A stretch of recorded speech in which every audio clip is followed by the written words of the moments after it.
Hi guys! In today's video, I want to share you paano nga ba ako mag-propagate ng aglaonema and spider plant. So first guys, gamit nating soil is Morian rice hull, DIY pot, and ito ay red lips aglaonema.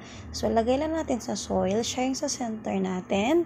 And then ipapakita ko din naman sa inyo yung second.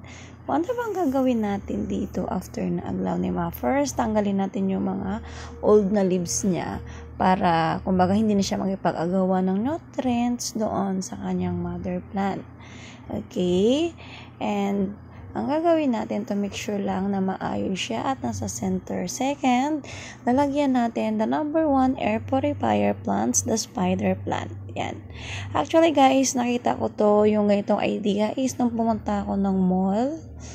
Ano ba yun? Anong lugar yun? Basta mall. Hindi ko siya pwedeng banggitin. Kasi hindi lang siya basta-basta mall. So, sabi ko, ang ganda naman ng idea na ginawa nila. What if, kaya try ko din siya. Kaya lang, ang ginawa nila is sa malaking pot. So, sa akin naman is sa maliit na pot lang meron ako. Kaya dito ko muna siya nilagay. Ano pala guys, si spider plant, aglaonema, almost same lang din naman sila ng pagdidilig. Kaya sinama ko na rin sila yung lucky plants and the air purifier plants. So, lagay lang natin guys, paikot lahat. Ayan. Hindi naman maselan si spider plant at hindi rin maselan si aglaonema. Parehas din silang hindi mo i-direct sunlight or morning sunlight lang yung pwede sa kanila.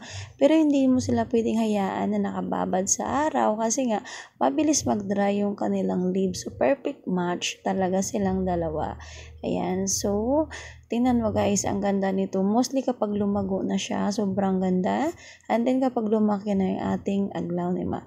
So, ganyan lang guys kadali magawa ng ating plants. Thank you!